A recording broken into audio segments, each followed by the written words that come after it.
Hello দোস্ত, আজকে এক ইউনিক ভিডিও নিয়ে হাজির হয়েছি। আমি একটা রাইস হাব এলাকা দিয়ে জার্নি করছি। আমি ডিসকাস করব যেখানে ইন্ডাস্ট্রি, রাইস ইন্ডাস্ট্রি স্মল ইন্ডাস্ট্রির আন্ডারে আসে, সেটা কিভাবে গ্রো হয়েছে আর আর এখন তার সিচুয়েশনটা কি। আমরা যাওয়া যাক, বাসেই যাচ্ছি রাইস হাব এলাকায়, যেখানে কেবলই রাইস প্রোডাকশন হয় ম্যাক্সিমাম, যেটা আমাদের স্টেটের rice ball of West Bengal বলা হয়। আমরা যাব আর ডিসকাস করব এই ইন্ডাস্ট্রির হাল, কেননা যেহেতু আমাদের এলাকায় রাইসের প্রোডাকশন বেশি, সো ইন্ডাস্ট্রি ছোটো মোটো অনেক ইন্ডাস্ট্রি, রাইস ইন্ডাস্ট্রি গড়ে উঠেছে, কিন্তু সাফিসিয়েন্ট গভর্নমেন্ট সাপোর্ট না থাকায় অনেক রাইস মিল বন্ধ হয়ে গেছে। আর আর রাইসের অ্যাসোসিয়েটেড যে সমস্ত ইন্ডাস্ট্রি গড়ে উঠেছিল সেগুলো এখন রুগ্ন প্রায়, কেননা প্রচুর ইনভেস্টমেন্টের প্রয়োজন হয়।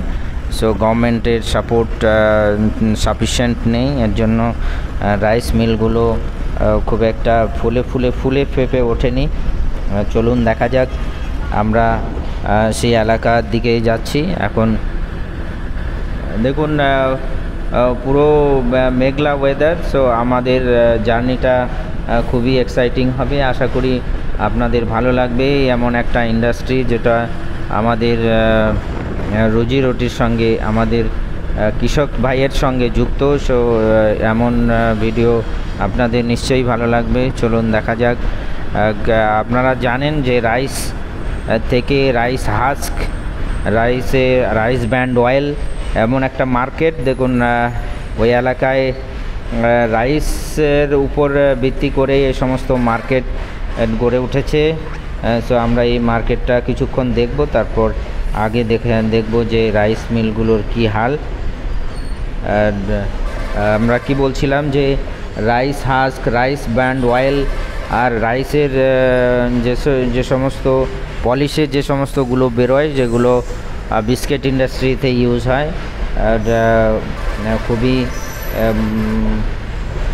র মেটেরিয়ালস রাইস মিলগুলো সাপ্লাই করে বিস্কিট ফ্যাক্টরিতে। যদি রাইস মিলগুলোই ঠিকঠাক না চলতে পারে, এই সমস্ত ইন্ডাস্ট্রিগুলো এফেক্টেড হবে। সো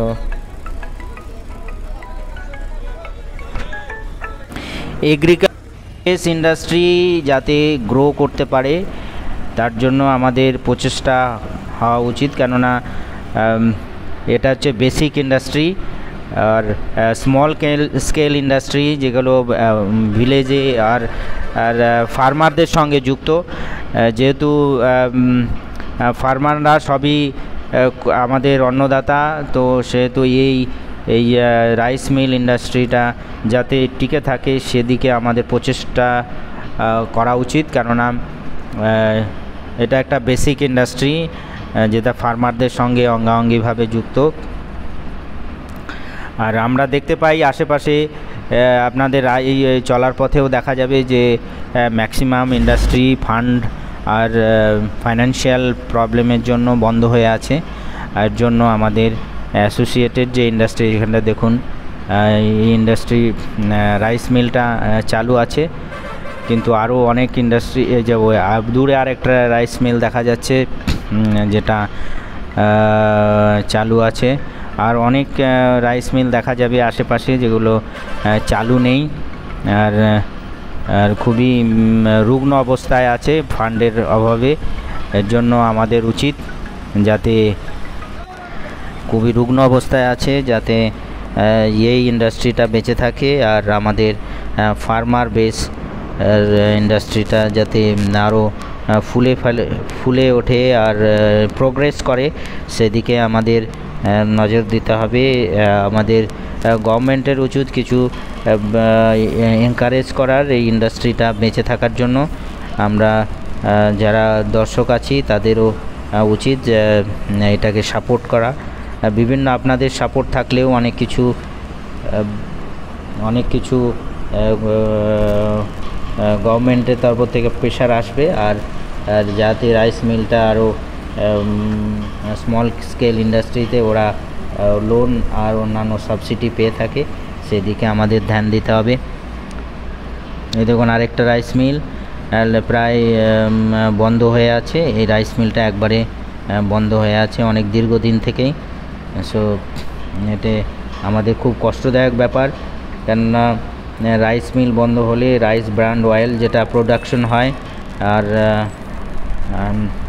হাস্ক যেটা বেরোয় সে অ্যাসোসিয়েটেড ইন্ডাস্ট্রিগুলোও বন্ধ হয়ে যায়। সো আমাদের উচিত এটাকে সাপোর্ট করার। সো খুবই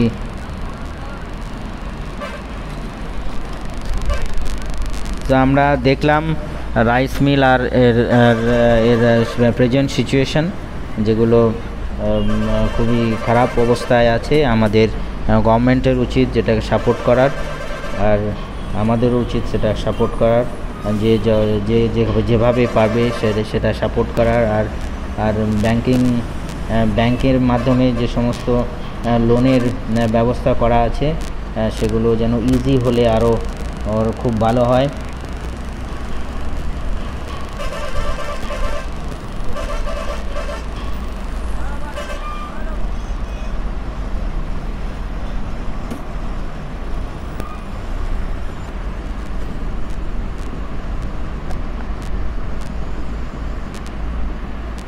আমি চেষ্টা করলাম যে রাইস মিল আর তার অ্যাসোসিয়েটেড প্রবলেমগুলো তুলে ধরার। আশা করি আপনাদের ভিডিও ভালো লাগলো। আর প্লিজ সাবস্ক্রাইব মাই চ্যানেল। আর সমস্ত ভিডিও দেখার জন্য অশেষ অশেষ ধন্যবাদ। Thank you very much.